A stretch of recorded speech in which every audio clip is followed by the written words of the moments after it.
Lula se reuniu hoje no Palácio do Planalto com o presidente da Petrobras, Jean Paul Prats. O encontro foi realizado um dia após a Assembleia Geral dos Acionistas da estatal ter aprovado 8 novos membros do Conselho de Administração. 3 deles indicados pelo atual governo. A Paula Lobão traz informações agora. A gente vai falar também sobre o preço de combustível, mas, Paula, seja bem-vinda. Oi, Piotr, obrigada. Muito boa tarde para você, boa tarde a todos que nos acompanham aqui na Jovem Pan. Esse encontro entre Lula e Jean Paul Prats acontece logo depois do ministro de Minas e Energia, Alexandre Silveira, ter mostrado aí, ter vencido uma disputa de força com o Jean Paul Prats por influência dentro da Petrobras, porque o ministro emplacou 3 nomes do governo no Conselho Administrativo da empresa. Esses 3 nomes, Piotr, foram rejeitados pelo Comitê de Governança da Petrobras, porque não se enquadram nos requisitos da lei de estatais, como, por exemplo, funções dentro do governo federal, relacionamento com partidos políticos. E uma outra polêmica também, Piotr, dessa vez relacionada ao presidente da Petrobras, é uma indicação dele. Jean Paul Prats decidiu trazer de volta para a Petrobras um executivo que foi demitido da empresa há 4 anos, porque utilizou dinheiro da Petrobras para comprar camarotes, ingressos de camarotes no Carnaval da Bahia. Gastou aproximadamente R$1 milhão. E falando em dinheiro, Piotr, outra polêmica com relação ao reajuste salarial do presidente da Petrobras. Jean Paul Prats vai deixar de receber, na verdade, R$116 mil por mês e vai passar a ganhar R$126 mil. Um reajuste por mês de R$10 mil. Piotr. Obrigado, Paula. Vamos lá, ainda falando sobre Petrobras, a estatal anunciou também a redução de quase 10% no preço do diesel para as distribuidoras. Vamos conversar com o Rodrigo Viga, sempre conosco e sempre com informações de bastidores também. Viga, bem-vindo, boa tarde. Tudo bem, Piotr? Boa tarde para você, para o nosso ouvinte espectador internauta da Jovem Pan. Ouvi a Paula Lobão, não poderia deixar de quebrar o protocolo, né? Já tem muita gente dizendo, viu, Piotr, que vai ter uma queda de braço entre aqueles mais próximos do Jean Paul Prats, com aqueles mais ligados ao ministro Alexandre Silveira, que é visto dentro da empresa como um representante do Centrão e que estaria tentando ter uma influência política desse grupo político na estatal brasileira de petróleo. Aguardemos os próximos capítulos. O capítulo de hoje é o seguinte, Piotr.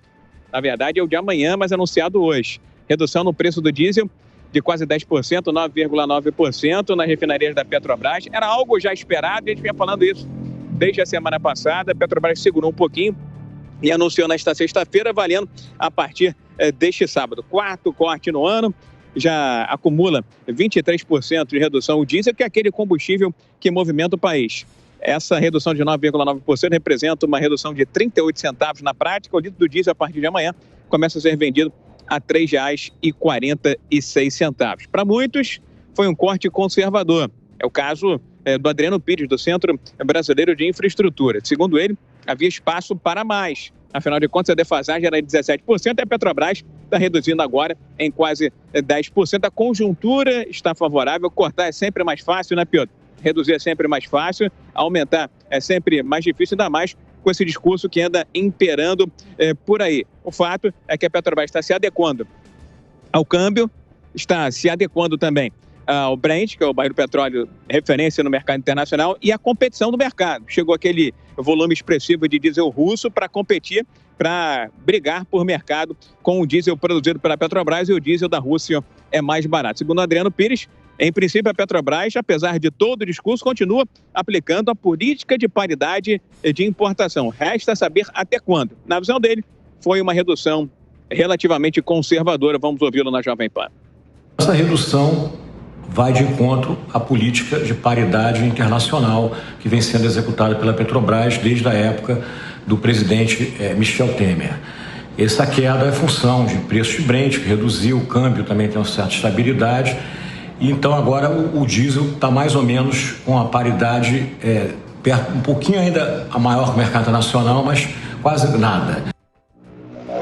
Esse é o Adriano Pires. Algumas consultorias falam que ainda haveria espaço, brecha, para um novo corte de 9%, tanto no diesel quanto na gasolina. Agora, a gente não pode perder do horizonte a seguinte informação para fechar, viu, Piotr? A partir do dia 1º de maio, começa uma nova forma de cobrança do ICMS do diesel, aquela cobrança monofásica acertada pelos secretários de Fazenda. E aí a cobrança passa a ser em volume, vamos dizer assim, 95 centavos, arredondando, por litro de diesel. Talvez esse corte agora da Petrobras nem chegue aqui na bomba por conta dessa nova forma de tributação monofásica do ICMS sobre o diesel. A ver, como dizem os amigos da terrinha, viu, Piotr? O Viga, cumprir a paridade internacional com o petróleo meio que estável, até às vezes em queda, e o dólar ali em 5 não está tão difícil. Duro é fazer isso no ano passado, né? Pois é. Agora, como diz um amigo meu, é mel na chupeta. E alguns dizem, inclusive, sabe, no mercado, Piotr, que essa redução foi relativamente conservadora, justamente já pensando nisso, na próxima mexida, no próximo ajuste. Tipo assim, vou deixar uma folga, vou deixar uma brecha, porque tem margem, tem gordura, para fazer um novo corte. Agora, vai que o câmbio sobe, ninguém está torcendo para isso. Vai que também o Brent sobe, aí é que o bicho pega, viu, Piotr? Muito obrigado, Viga. O governo está lidando com uma situação que foi muito diferente da situação que o governo passado teve que lidar em relação à questão do combustível. Chegou a 130 o preço do petróleo no mercado internacional. 130 dólares, está em torno de 80, 70 e poucos, né? É muito diferente, sem contar que o dólar estava também crescendo naquela época. O governo está fazendo o dólar crescer agora, ou seja, e também por problemas econômicos aqui em relação às contas públicas. São coisas que ele pode administrar. A guerra você não pode administrar, o preço internacional do petróleo você não consegue administrar, você não tem poder sobre isso. Sobre as contas públicas o governo deveria ter.